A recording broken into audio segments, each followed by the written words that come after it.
तो फिल्म की शुरुआत में हमें फ्यूचर यानी आने वाला वक्त दिखाया जाता है। इंसान जैसा दिखने वाला ये बहुत ही अच्छा रूप है जिन्हें जेसी इंसान के नाम से जाना जाता है। इनका नाम जेसी एक कंपनी के नाम पर रखा गया है क्योंकि उसी कंपनी ने इन लोगों को बनाया है। तो अब इसीलिए कुछ जेसी इंसानों को एक स्पेसशिप के जरिए स्पेस में भेज दिया जाता है। वो लोग एक प्लेनेट एक सैयारे पर जाकर अपने गहरी नींद से जागते हैं, जो सब एक चेम्बर में सो रहे थे स्पेस तक आने के लिए। यहाँ आने का उनका मिशन था कि वो लोग एक स्पेसशिप जिसका नाम एट्रोमेटोस है उसे ढूंढे, जो इस सैयारे पर भेजा था। मगर अब उसका कुछ पता नहीं है कि वो कहाँ है। उसके अंदर कोई गड़बड़ी भी हो गई थी क्योंकि उस स्पेसशिप में ही वो चीज है जिसे जमीन पर ले जाकर सब कुछ ठीक कर सकते हैं। और फिर बहुत जल्द इन्हें वो स्पेसशिप इन्हें एट्रोमेटोस मिल भी जाता है। मगर वो देखते हैं कि इसमें तो एक काफी बड़ा छेद बना हुआ है। उसकी हालत से लग रहा है कि वो जल्द और भी टूट जाएगा। इसीलिए ये लोग एट्रोमेटोस को अपने स्पेसशिप के साथ जोड़ने के लिए सारी एनर्जी लगा देते हैं, जिससे आखिरकार दोनों स्पेसशिप अच्छे से जुड़ जाते हैं एक साथ। लेकिन जब उनके साथियों में डॉक्टर और उसके साथी इस बात की खुशी में एक दूसरे से ताली मारने लगते हैं, तो उनका सीनियर उन्हें गुस्सा होता है और ऐसा करने से मना करता है क्योंकि ऐसा करने से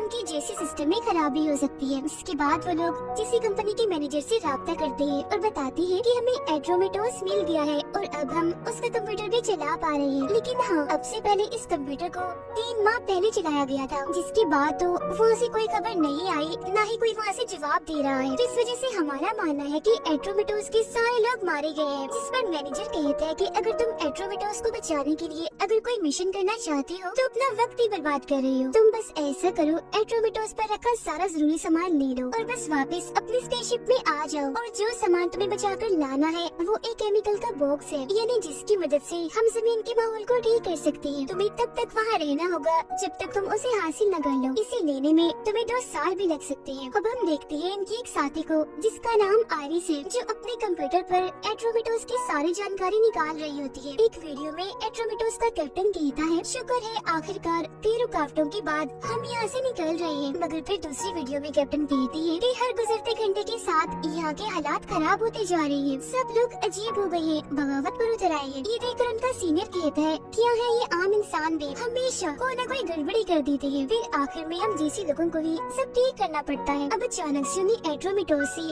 तेज गाने की आवाज आने लगती है। अभी तक उसका दरवाजा बंद था, जिससे जैसे उनका डॉक्टर साथी खोलता है, ये सब अपनी अपनी गन्स लेकर एट्रोमेटोस के अंदर आ जाते हैं। अंदर आते ही उन्हें दीवारों पर कुछ अजीब तरह की तस्वीरें दिखाई देती है। साथ ही गाना भी वहाँ इतना तेज था कि वो लोग एक दूसरे की आवाज भी नहीं सुन पा रहे थे। अब तभी यहाँ एक रोबोट आकर इन पर हमला कर देता है। इस रोबोट को इसलिए बनाया गया था ताकि वो स्पेसशिप की हिफाजत कर सके, मगर अब इससे पहले वो इन्हें कोई नुकसान पहुँचाता ये उसे ही तबाह कर देते हैं। फिर इस पूरी जगह की जांच करने के लिए वो अलग अलग हिस्सों में चले जाते हैं। डॉक्टर देखता है कि स्पेसशिप का ब्लैक बॉक्स यहाँ से जबरदस्ती निकाल दिया गया है। ब्लैक बॉक्स यानी एक ऐसा बॉक्स जिसमें किसी भी स्पेसशिप और इसकी फ्लाइट की जानकारी रखी जाती है, साथ ही शिप को कंट्रोल भी किया जा सकता है। मगर फिर भी वो किसी तरह वहाँ चल रहे गाने को बंद कर देता है। वो लोग देखते हैं कि यहाँ के पेड़ पौधे काफी बड़े हो गए हैं और फिर इन्हीं के बीच उन्हें एक इंसान जैसे दिखने वाली रोबोट मिलती है, जिसे इसलिए बनाया गया था ताकि वो यहाँ एट्रोमेटोस पर आने वाले लोगों की मदद कर सके। वो फिर इनसे बात करती है, कहती है कि एक इंसान अभी भी एट्रोमेटोस पर जिंदा है जिसका नाम ट्रेविस है। और फिर ढूंढने पर आयरिस को ट्रेविस मिल भी जाता है, मगर उसकी हालत काफी खराब थी, बड़े बड़े बाल थे और वो चुपचाप बैठा था। उसे देखने से लग रहा था जैसे वो कोमा में है। इसके बाद इनका सीनियर अपने मिशन पर निकल जाता है। इन्हें जिस मकसद के लिए वो यहाँ आए थे वो था केमिकल बॉक्स को ढूंढकर वापस लाना, मगर काफी ढूंढने पर भी वो उसे यहाँ मिलता ही नहीं। अब ये सारे लोग एक जगह पर इकट्ठा होते हैं। सब कहते हैं कि हमने हर एक जगह पर वो केमिकल बॉक्स ढूंढा, लेकिन हमें वो कहीं पर भी नहीं मिला। अब ये लोग अपने सिस्टम में ट्रेविस के बारे में पता लगवाने लगते हैं, जिससे इन्हें पता चलता है कि ट्रेविस एक इंजीनियर है। अब मजीद जांच करने पर उन्हें ट्रेविस के बारे में खास पता नहीं लगता। अब इनका सीनियर इन्हें बताता है कि बाहर से देखने में तो ट्रेविस बिल्कुल ठीक लग रहा है, मगर उसके दिमाग में काफी गड़बड़ियाँ चल रही हैं। हो सकता है किसी बड़े हादसे की वजह से उसके साथ ऐसा हुआ हो। अब इनका कमांडर ट्रेविस से बात करने की कोशिश करता है, मगर वो उसे कोई जवाब नहीं देता। तो इसीलिए वो ट्रेविस की जिम्मेदारी आयरिस को देता है, क्योंकि वो दिमाग के काफी अच्छे डॉक्टर हैं। अब सारी जानकारी हासिल करने के लिए वो रोबोट भी इनकी कोई मदद नहीं कर सकती, क्योंकि एट्रोमेटोस की तरह उसकी भी सारी यादें मिटा दी गई है। इसी दौरान डॉक्टर के दोस्त को कंपनी की मैनेजर का मैसेज मिलता है, जिसमें वो पूछ रहा था कि क्या तुम्हें केमिकल बॉक्स मिल गया है, और हाँ, मैंने तुम्हें बताना था कि तुम यहाँ काफी देर तक शायद फंसे रहने वाले हो, इसीलिए अपने इस वक्त का अच्छे से इस्तेमाल करो और केमिकल बॉक्स को ढूंढने में लग जाओ। अब आयरिस ट्रेविस के पास जाकर उसे दोस्ती करने की कोशिश करती है और पूछती है कि जो लोग एड्रोमेटोस पर आए थे उनके बीच की ताल्लुक दोस्ती कैसी थी, क्योंकि स्पेस में काफी दिन तक रहना इन चीजों पर असर डाल सकता है। आयरिस कमांडर और सीनियर के पास जाकर उन्हें बताती है कि मैंने जितने भी सवाल ट्रेविस से किए उसने मुझे किसी भी बात का जवाब नहीं दिया, मगर जैसे मैंने इस रोबोट लड़की का नाम लिया तो उसके चेहरे पर अजीब से बदलाव आने लगे। और इंसानों में ये बात हैरानी वाली नहीं है कि वो किसी रोबोट को पसंद करने लगे, खास करके तब जब वो रोबोट इंसान जैसी ही दिखती हो। और जैसा कि हम जानते हैं कि ट्रेविस एक इंजीनियर है, तो हो सकता है कि उसने इस रोबोट लड़की में बदलाव कर दिए हो अपने मुताबिक जिसे वो चाहता है। जिस पर सीनियर कहते हैं कि मैं अब इस रोबोट की जांच करना चाहता हूँ और पता लगवाना चाहता हूँ कि आखिर ट्रेविस और इस रोबोट के बीच में क्या है और ट्रेविस ने अगर इसके साथ किया है तो क्या किया। जिस पर कमांडर फैसला करती है कि अब से मैं थोड़ी थोड़ी देर के लिए रोबोट लड़की को ट्रेविस के पास भेजूंगा, क्योंकि ऐसा करके वो लोग सारी बात पता लगवा सकते हैं, जिसमें वो इस रोबोट लड़की को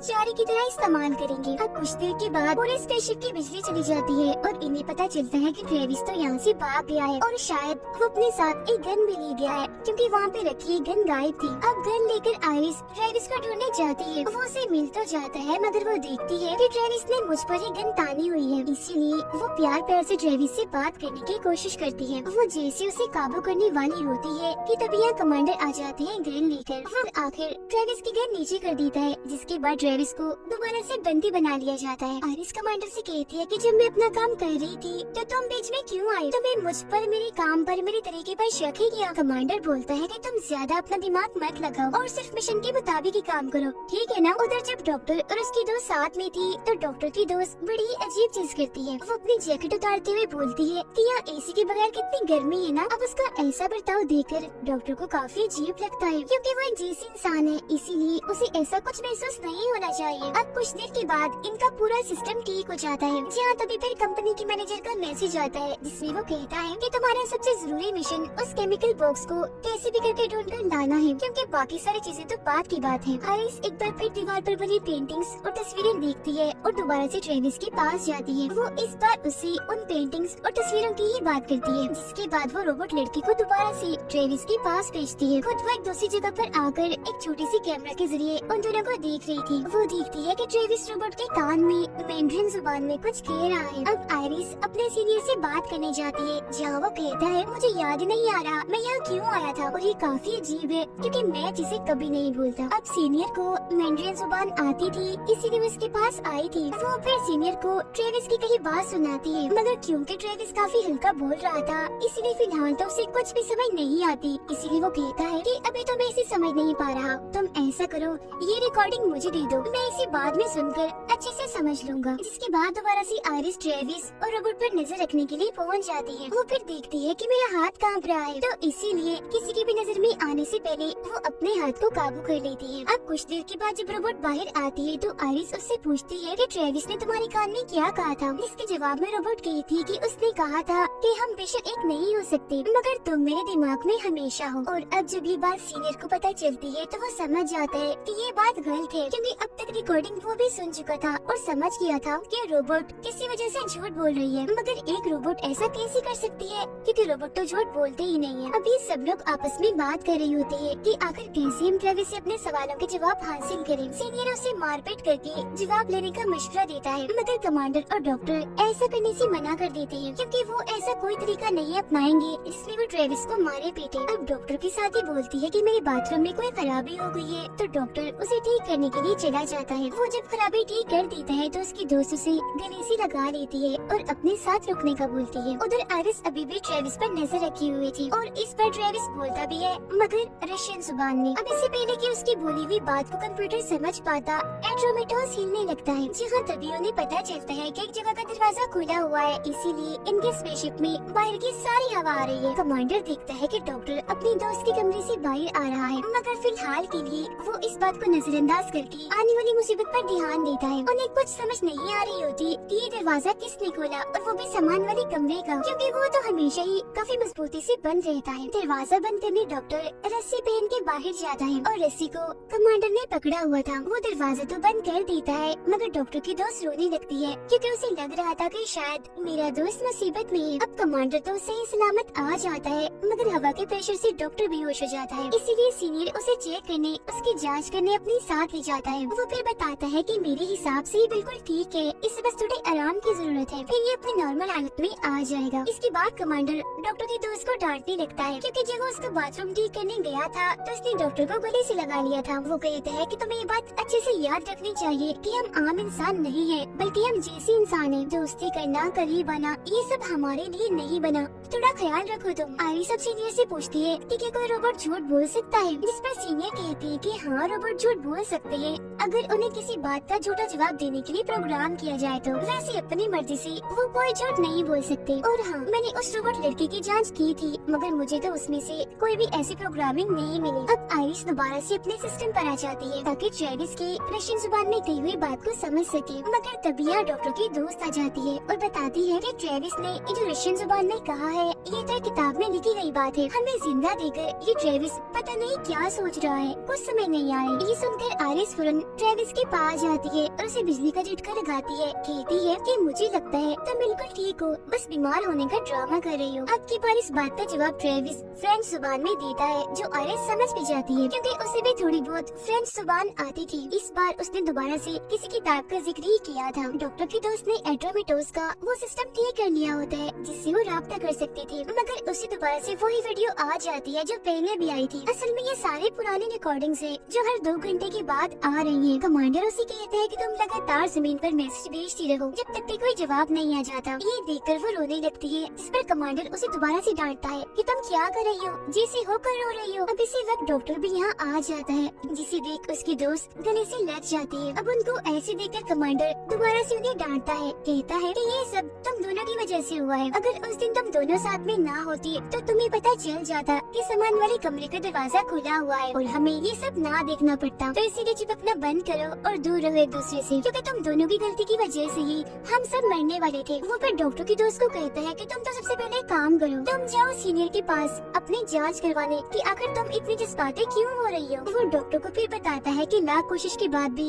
जानकारी नहीं मिल रही, पता नहीं जानकारियाँ कहाँ चली गई है। सीनियर डॉक्टर की दोस्त की जांच कर रहा होता है, मगर उसे कोई भी गड़बड़ी नहीं मिलती। वो फिर सीनियर से पूछती है कि आजकल आपको कुछ अजीब महसूस हो रहा है। अब हालांकि सीनियर को अजीब महसूस हो तो रहा है, मगर इसके बावजूद भी वो ना में जवाब देता है। इधर आयरिस ट्रेविस की फ्रेंच में बोली गई बात की जांच कर रही है, जिसके बाद वो दीवार पर बनी तस्वीरों और पेंटिंग्स पर लाइट मार के देखती है, जहाँ उसे छुपा हुआ मैसेज समझ आ जाता है। वो पुरानी जानकारियों को भी देखती है। अब कमांडर उसके पास आता है ये पूछने के लिए कि अभी तक तुम्हें क्या जानकारी मिली है। इस पर आयरिस बताती है कि एट्रोमेटोस कभी भी खतरे में नहीं था। हमारे आने से पहले ट्रेविस एट्रोमेटोस को सबसे बड़े सैयारे पर ले गया था, जो काफी खतरनाक था, क्योंकि ऐसा करना उसकी मजबूरी थी। और वो केमिकल बॉक्स जिसे हम ढूंढने आए हैं, उसे लेकर भी एट्रोमेटोस के लोगों के बीच में बहस हो गई थी। इसीलिए मुझे लगता है कि कंपनी के मैनेजर ने हमें केमिकल बॉक्स के बारे में जो भी बताया है वो सच है ही नहीं, या अगर सच है भी तो आधा अधूरा है। फिर वो दीवार पर बना खुफिया मैसेज देखती है, जो पानी जैसी किसी चीज का केमिकल फार्मूला था, एक ऐसे केमिकल का जो बाहर की चीजों से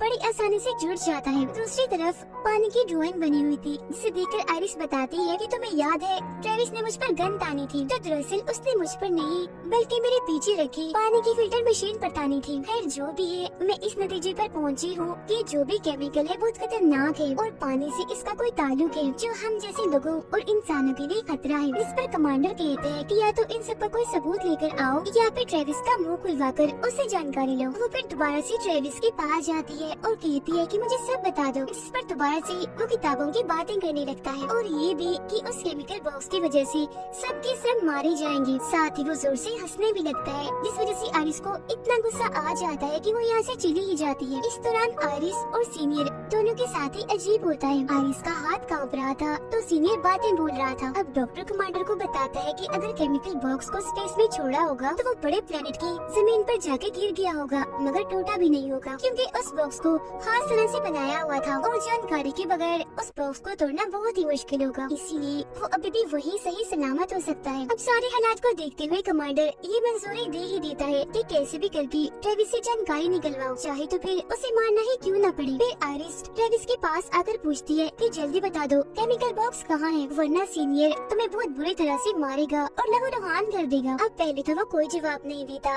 देखता है कि सीनियर रोबोट के हाथ को नुकसान पहुंचा रहा है, और फिर जैसे वो रोबोट के सिर को झटका देकर उसे तोड़ने ही वाला था तो तब ट्रेविस बोलता है कि रुको, मैं बताता हूँ केमिकल बॉक्स के बारे में। मैं तुम्हें उस बॉक्स के बारे में सारी जानकारी दूंगा, मगर तुम मुझे पहले मेरी इस रोबोट को ठीक करने दो। तब डॉक्टर दोबारा से अपने दोस्त से मीठी मीठी बातें करके उसके गले से लग जाता है। उसकी दोस्त भी बातों में आ जाती है, इसीलिए वो उसे रोकते भी नहीं। ये देखकर कमांडर को इतना गुस्सा आता है कि वो जाकर डॉक्टर को पीटने लगता है, मगर सीनियर उनकी लड़ाई छुड़वाकर वो जानकारी बताता है जो ट्रेविस से मिली थी। जानकारी की मदद से वो उस जगह के बारे में पता लगवा लेती है जहाँ वो बॉक्स है, मगर जब भी उस जगह को चेक करते हैं तो इन्हें वहाँ कुछ भी नहीं मिलता। कमांडर बोलता है कि मैं और डॉक्टर नीचे जाकर बॉक्स को ढूंढते हैं और अपने साथ ले आते हैं। जिस दौरान आइरिस उस रोबोट को ठीक करने का सामान लेकर ट्रेविस के पास आती है और पहले की तरह सवाल जवाब करती रहती है। ट्रेविस बताता है कि मैंने ये लाशों और उस केमिकल बॉक्स को उस बड़े प्लेनेट पर भेजा था। मैंने ही एट्रोमेटोस और इस रोबोट की यादों को मिटाया था, मगर आखिर में मैं खुद को नहीं खत्म कर पाया। असल में यहाँ एक काफी बड़ी गड़बड़ी हो गई थी, जिस वजह से एट्रोमेटोस में ये सब हुआ। मैं क्योंकि उस गड़बड़ी को बोल नहीं पा रहा था, इसीलिए मैंने उसे यहाँ की हर एक दीवार पर बना दिया ताकि जो लोग यहाँ पर आए गड़बड़ी का उन्हें खुद ही पता चल जाए, क्योंकि जो भी गड़बड़ी मसला मसाइल यहाँ पर था